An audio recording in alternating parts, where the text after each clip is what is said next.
Der Winter naht und mit ihm all die vorweihnachtlichen Verlockungen. In uns ruft es: Gönn dir! Schließlich ist es draußen kalt und so ein wenig Winterspeck kann nicht schaden. Doch was sagt die Wissenschaft dazu? Es gibt tatsächlich Winterspeck. Ja, tatsächlich nehmen die Leute zu, vor allem um die Weihnachtszeit. Und noch eine schlechte Nachricht: Es ist leider so, dass wir das, was wir im Winter immer zunehmen, nicht wieder abnehmen. Diverse Studien zeigen, dass wir im Winter zwischen einem halben und sogar bis zu 1,5 Kilogramm zunehmen. Die Frage ist nur, wozu? Unsere Großeltern, Urgroßeltern, für die war Winterspeck ganz entscheidend. In Zeiten, wo Nahrung knapp war, wo Kälte täglich uns betroffen hat, war ein Energiespeicher im Rahmen von Fett unglaublich wichtig. Das kennen wir auch von Tieren, die Winterruhe halten. Die fressen sich im Herbst unglaublich viel Fett an, von dem sie dann monatelang zehren. Und da ist der Bär ein unglaublich interessantes Beispiel. Die Bären in der Zeit, wo sie Winterspeck ansammeln, nehmen so etwa 4 Kilo Gewicht pro Tag zu, essen etwa 20.000 Kilokalorien, werden richtig fett, schlafen dann und verlieren etwa 40% Fett von diesem Winterspeck, während sie schlafen. Nun sind wir aber keine Bären. Auch leben wir nicht mehr wie unsere Großeltern. Spielen die Jahreszeiten dann überhaupt noch eine Rolle für uns? Von Haus aus sind wir Steinzeitmenschen. Seit 200.000 Jahren hat sich nichts geändert von unserem Stoffwechsel oder von unserer Genetik. Aber unsere Umwelt hat sich geändert. Was dazu führt, wir sitzen mehr drin, wir gehen weniger raus, wir bewegen uns weniger und essen dafür aber ganz viel. Und da vor allem Süßes. Schon ab September locken überall die verführerischen Leckereien. Und wir greifen nur zu gerne zu.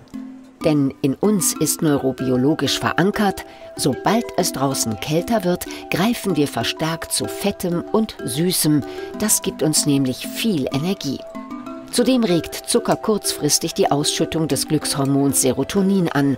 Und motivierende Glückshormone brauchen wir in der dunklen Jahreszeit umso mehr. Tatsächlich spielt das Licht auch eine sehr wichtige Rolle. Was wir ja für ein Problem haben, ist, wir haben eben lange Dunkelphasen. Das führt dazu, dass wir länger schlafen nachts, dass wir aber auch tagsüber schläfriger sind, was wiederum am Melatonin liegt. Ja?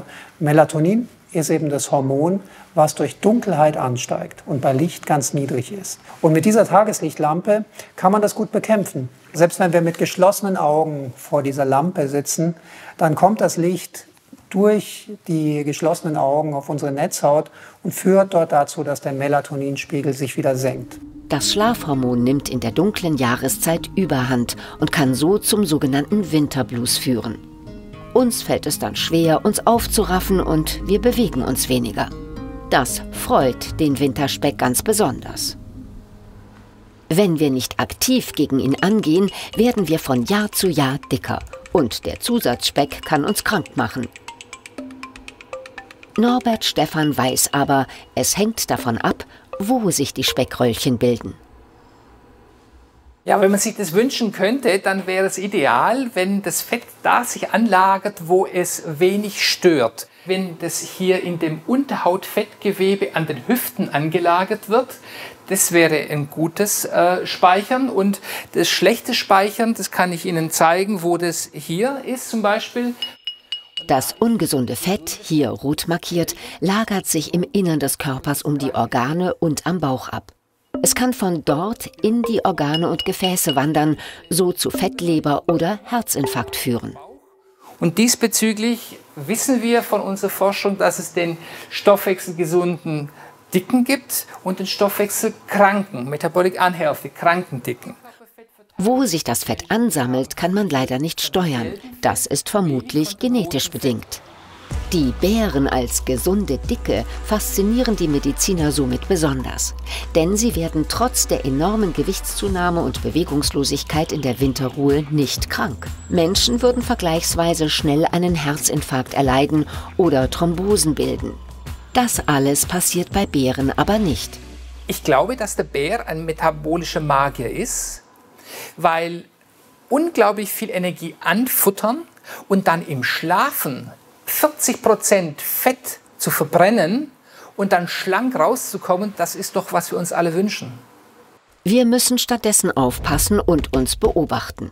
Mit einer Körperfettwaage lässt sich zwar nicht messen, ob man gutes oder schlechtes Fett angesammelt hat, aber zumindest lässt sie uns wissen, ob unser Körperfettanteil im grünen Bereich liegt.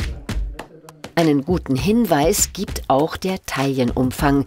Dieser sollte geringer sein als der Hüftumfang. Eine gesündere Fettverteilung ist deshalb zum Beispiel die Birnenform.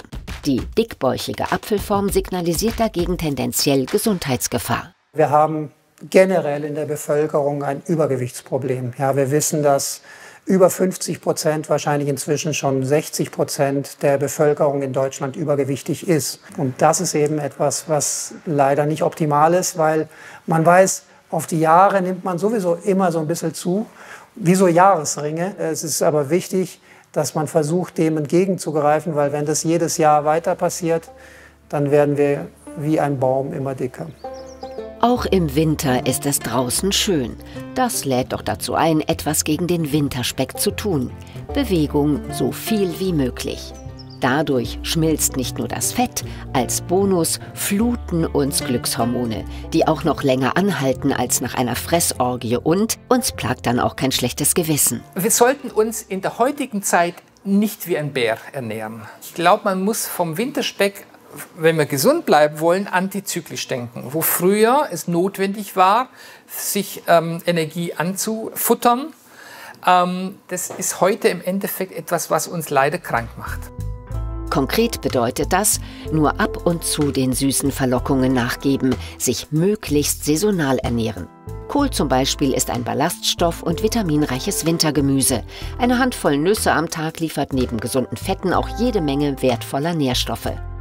Auf die gemeinsame Weihnachtsfeier sollte deshalb aber niemand verzichten, denn das gemütliche Beisammensein macht ja auch sehr glücklich.